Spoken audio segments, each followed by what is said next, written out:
Capítulo 18. N presta socorro. Todas as coisas grandes estão conectadas a todas as coisas pequenas. À primeira vista, talvez, não parece possível que a decisão tomada por um certo primeiro-ministro canadense de incluir a ilha do Príncipe Edward em uma turnê política fosse ter muita ou pelo menos alguma coisa a ver com a vida da pequena Anne Shirley em Green Gables. Mas teve. Foi em janeiro que o primeiro-ministro visitou a ilha, para se dirigir a apoiadores fiéis, e também aos não apoiadores que estariam no grande encontro político que reuniria milhares de pessoas em Charlottetown. A maioria dos habitantes de Avonlea simpatizava com as ideias dele, e, portanto, na noite do encontro, quase todos os homens e uma boa proporção das mulheres tinham ido a Charlottetown, que ficava a quase 50 quilômetros de distância de seu povoado. A senhora Rachel Lynde também foi, pois era muito fervorosa em questões políticas e não acreditava que um encontro como aquele pudesse ocorrer sem a sua presença, embora ela apoiasse o partido oposto. Sendo assim, foi à cidade e levou junto o marido Thomas, que seria útil para cuidar do cavalo, e Marilla. Marilla, por sua vez, tinha um interesse secreto por política, e como supôs aquela, seria sua única oportunidade de ver o primeiro-ministro ao vivo. Aceitou prontamente o convite da senhora Lynde e deixou Anne e Matthew responsáveis pelos afazeres de casa, até seu retorno no dia seguinte. Assim, quando Marilla e a senhora Rachel se divertiam imensamente no evento político, Anne e Matthew tinham a alegre cozinha de Green Gables toda para eles. O fogo crepitava brilhante no antigo fogão a lenha, e cristais azulados de geada cintilavam nas vidraças. No sofá, Matthew cochilava com a revista O Defensor dos Fazendeiros nas mãos, e à mesa, Anne estudava suas lições com rigorosa determinação. Apesar dos vários olhares melancólicos lançados à prateleira da estante do relógio, onde estava um livro novo que Jenny Andrews havia lhe emprestado naquele dia, Jenny tinha-lhe assegurado que o livro estava cheio de emoções e palavras comoventes, e os dedos de Anne formigavam de ansiedade para tocá-lo. Entretanto, isso significaria um triunfo a Gilbert Blythe na manhã seguinte, e, portanto, Anne se virou de costas para a estante do relógio e tentou imaginar que o livro não estava lá. Matthew, o senhor estudou geometria quando frequentava a escola? Não, eu não estudei. Matthew respondeu, despertando subitamente do seu cochilo. Gostaria que tivesse estudado, Anne suspirou, pois assim poderia me compreender. Não pode me entender verdadeiramente se nunca teve lições de geometria. Essa matéria é uma nuvem negra sobre a minha vida. Sou tão burra nisso, Matthew? Não sei não, disse Matthew tentando confortá-la. Suponho que você seja boa em qualquer coisa. O Sr. Phillips me falou na semana passada, na loja de Blair em Carmody, que você é a aluna mais inteligente da escola e que está fazendo um rápido progresso. Rápido progresso foram exatamente essas suas palavras. Existem pessoas que desmoralizam Ted Phillips e dizem que ele não é grande coisa como professor, mas eu acho que ele é muito bom. Para Matthew, qualquer indivíduo que elogiasse Anne era muito bom. Tenho certeza de que eu me sairia melhor em geometria se pelo menos ele não trocasse tanto as letras, Anne se queixou. Eu memorizo os teoremas e aí ele escreve todos no quadro com letras diferentes das que estão no livro. Com isso eu fico confusa e não entendo mais nada. Não é certo que um professor fazer essa maldade, não acha, Matthew? Ah, estamos estudando agricultura agora, e finalmente eu descobri o que faz as estradas ficarem vermelhas. Foi um grande alívio. Será que Marilla e a senhora Lynde estão se divertindo? A senhora Lynde falou que, da maneira que estão governando lá na nossa capital, o Canadá está se arruinando e que isso é uma advertência apavorante para os eleitores. Ela pensa que se as mulheres tivessem o direito de votar, nós logo veríamos uma mudança abençoada. Em qual partido o senhor vota, Matthew? No conservador. Matthew respondeu prontamente. Votar no Partido Conservador fazia parte da religião de Matthew. Então eu sou conservadora também, Anne falou decidida. Estou contente porque alguns dos meninos da escola são liberais. Acho que o Sr. Phillips é liberal também, já que o pai de Percy Andrews é um deles. Ruby Gillis disse que quando um homem está flertando com uma moça, ele sempre tem de concordar com a mãe dela na religião e com o pai na política. Isso é verdade, Matthew? Já não sei, disse Matthew. O senhor já flertou alguma vez, Matthew? Bem, não. Não sei se já fiz isso, respondeu Matthew, que certamente nunca, em toda a sua existência, tinha pensado em tal coisa. Anne refletiu com o queixo apoiado nas mãos. Deve ser bem interessante, não acha, Matthew? Ruby Gillis disse que quando ela crescer, vai ter um tanto de pretendentes a seu redor, todos loucos por ela. Mas eu penso que isso seria excessivamente emocionante. Prefiro ter apenas um, e que ele esteja em seu juízo perfeito. Porém, Ruby Gillis sabe bastante sobre isso, porque ela tem muitas irmãs mais velhas, e a senhora Lynde falou que as irmãs de Gillis são muito namoradeiras. O Sr. Phillips visita Percy Andrews quase toda noite. Ele diz que é para ajudá-la nas lições. Mas a Miranda Sloane também está se preparando para a nova admissão na Queen's, e eu acho que ela necessita de muito mais ajuda do que a Prissy. Porém, é bem menos inteligente. No entanto, ele nunca vai à casa de Miranda para ajudá-la. Tem tantas coisas no mundo que eu não consigo entender muito bem, Matthew. Bem, nem sei se eu mesmo compreendo, Matthew admitiu. Bom, tenho de terminar minhas lições. Não vou me permitir abrir aquele livro novo que a Jane me emprestou, enquanto não tiver terminado tudo. Mas é uma tensão horrível, Matthew. Mesmo virando de costa para ele, eu posso ver o livro ali nitidamente. Jane contou que chorou rios de lágrimas quando leu essa história. Adoro livros que me fazem chorar. Estou pensando em levar este para a sala de estar, trancá-lo no armário de geleias e te entregar a chave. E o senhor não pode me devolver essa chave enquanto minhas lições não estiverem prontas, mesmo que eu implore de joelhos. É muito bom poder resistir a uma tentação, mas é bem mais fácil resistir quando a gente não está de posse da chave. Devo descer até o porão para buscar as maçãs, Matthew? Gostaria que eu trouxesse algumas maçãs para o senhor? Bem, não sei, talvez. Disse Matthew que nunca comia maçãs, mas sabia da fraqueza de Anne por elas. Exatamente no momento em que Anne chegou do porão triunfante, com um prato cheio de maçãs, em uma das mãos e uma vela na outra, eles ouviram passos muito rápidos sobre o chão gelado de madeira da entrada, e logo em seguida a porta da cozinha foi aberta, e Diana Barry entrou correndo, muito pálida e ofegante, com um chale enrolado às pressas na cabeça. Assustada, Anne imediatamente deixou cair no chão o prato e a vela e as maçãs. O prato e a vela desceram quicando pela escada do porão e foram encontrados lá embaixo no dia seguinte, cobertos de cera derretida. Por Marilla, que os recolheu e deu graças a Deus porque a casa não tinha sido incendiada. Céus, o que foi que aconteceu, Diana? Anne indagou aflita. Finalmente sua mãe cedeu? Oh, Anne, por favor, venha depressa, Diana implorou nervosamente. Minnie May está terrivelmente mal. Pegou uma difteria. Foi o que a jovem Mary Jo disse.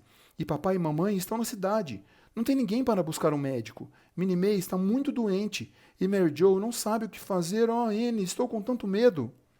Matthew, sem dizer uma só palavra, pegou o chapéu e o casaco, passou depressa por Diana e entrou na escuridão do pátio. Ele foi selar a égua Lazan para ir a Carmody em busca de um médico. Anne explicou enquanto vestia rapidamente o gorro e a capa. Sei disso tão bem quanto se ele tivesse dito. Matthew e eu somos almas irmãs, que eu posso ler seus pensamentos sem que ele diga nenhuma palavra. Duvido que ele ache um médico em Carmody, Diana soluçou. Sei que o Dr. Blair foi a Charlottetown e suponho que o Dr. Spencer tenha ido também. A jovem Mary Jo nunca viu ninguém com difteria e a senhora Lynde não está em casa. Oh, Anne! Não chore, Diana, Anne falou calmamente. Sei exatamente o que fazer para curar difteria. Você esqueceu que a senhora Raymond teve gêmeos 3 vezes? Quando cuidamos de 3 pares de gêmeos, naturalmente ganhamos muita experiência. Todos eles tiveram difteria mais de uma vez. Espere só até eu pegar a garrafa de xarope de peca. Pode ser que você não tenha em casa. Pronto, agora vamos. As 2 meninas saíram correndo de mão dadas, atravessaram a vereda dos apaixonados e em seguida o campo gelado, pois a neve estava alta demais para irem pelo bosque, que era o caminho mais curto.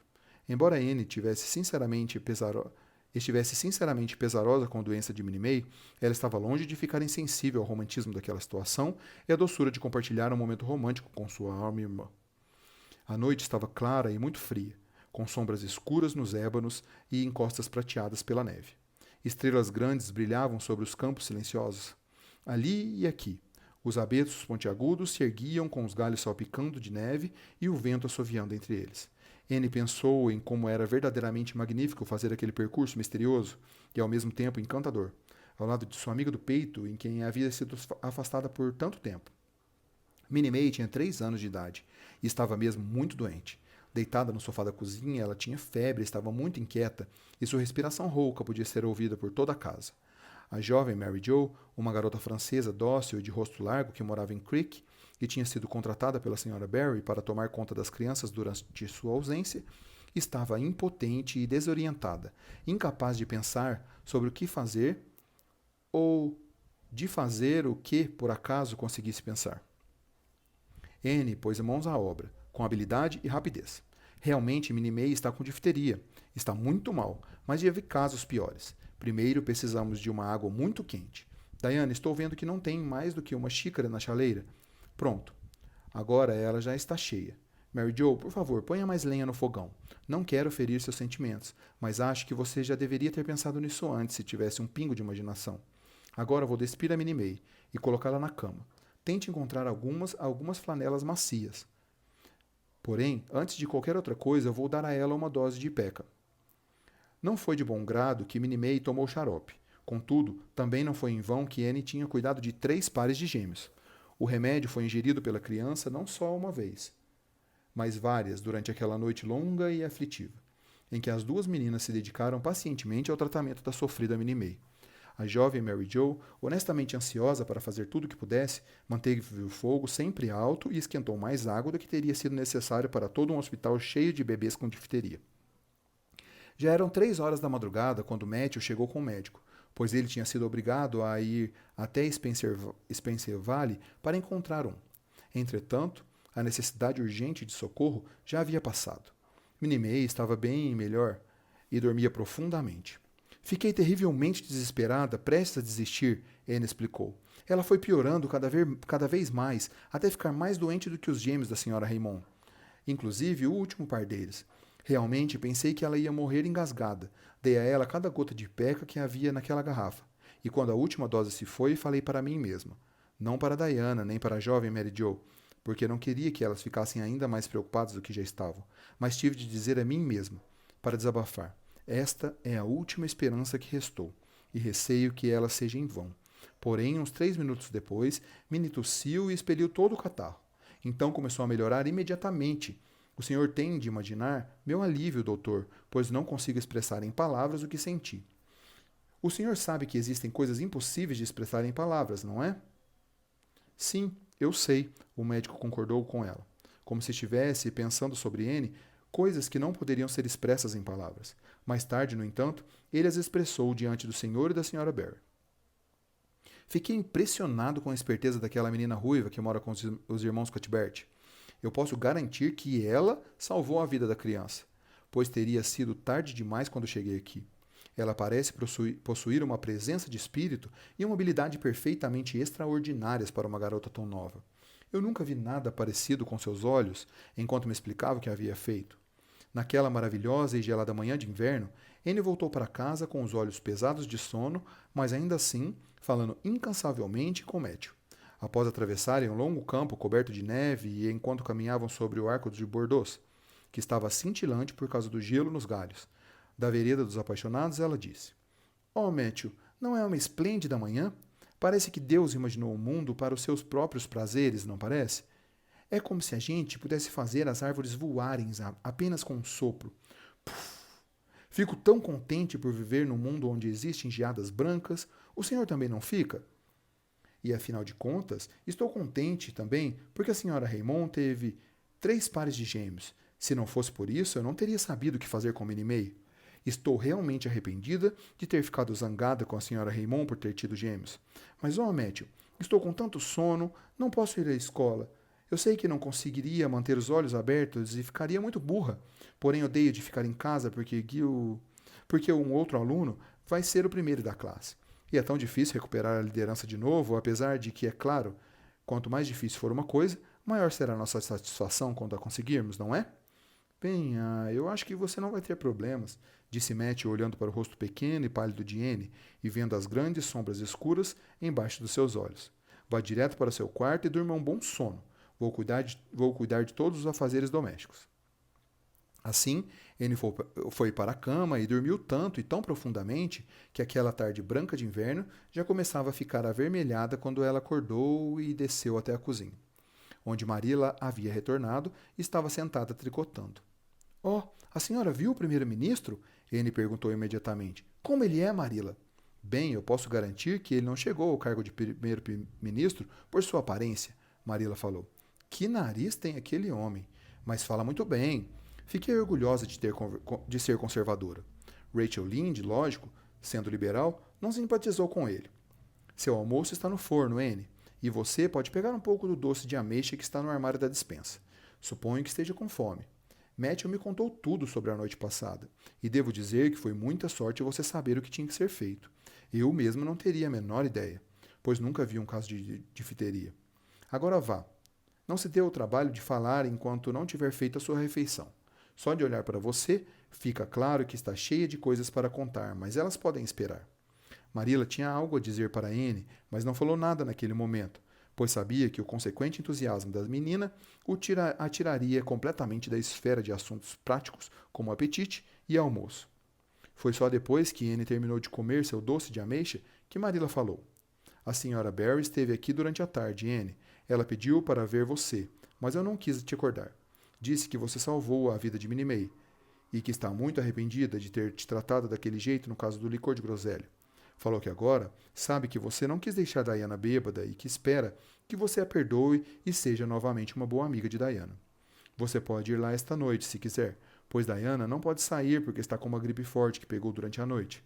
Agora, Anne Shirley, não fique nas nuvens. A advertência não pareceu desnecessária, considerando a expressão maravilhada e aérea que a menina tinha no rosto.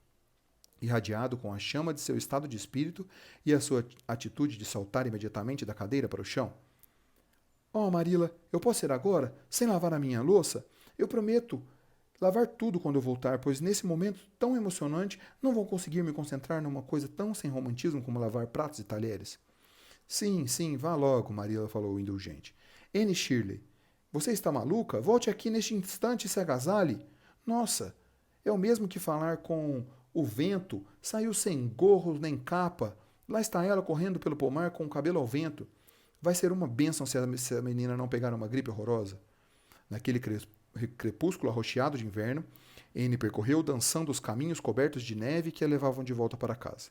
Lá longe, a sudoeste, brilhava uma estrela vespertina, com uma luz perolada que cintilava no céu dourado e rosa, sobre os espaços brancos reluzentes, entremeados pela sombra escura dos bosques de abetos.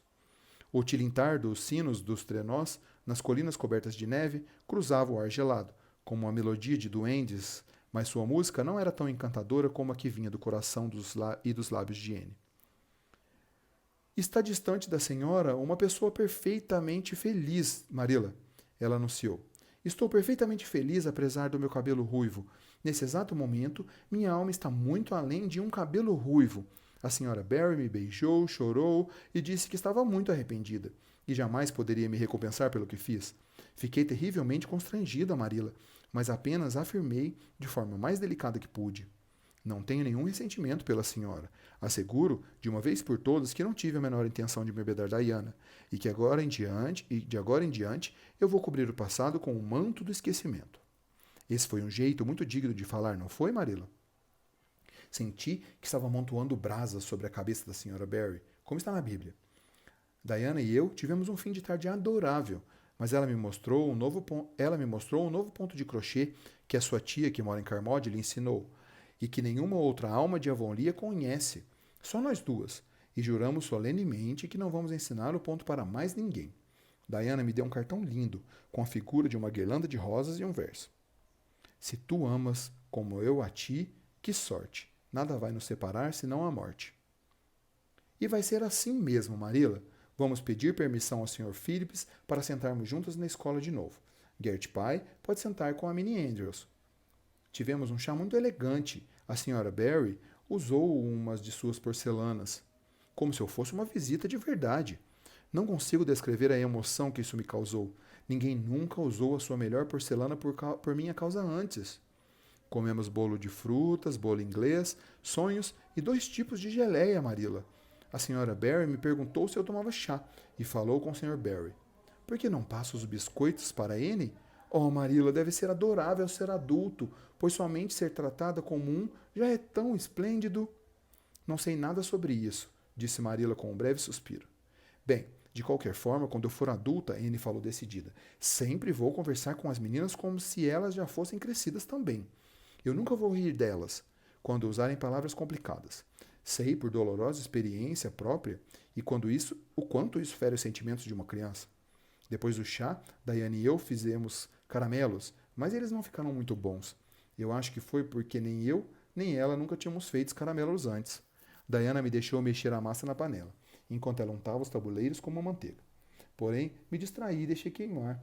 Aí, quando pusemos os tabuleiros sobre a plataforma para esfriar, o gato andou sobre um deles e tivemos de jogar a massa fora. Mas fazer o caramelo foi uma diversão esplêndida. Por fim, quando eu estava saindo, a Sra. Barry me convidou para voltar sempre que eu pudesse. E em seguida, Diana me acompanhou da janela e mandou beijos enquanto eu percorria o caminho até a vereda dos apaixonados. Eu lhe garanto, Marilla, que estou com uma vontade de fazer as minhas preces hoje. E vou inventar uma oração inédita, especial em homenagem à ocasião.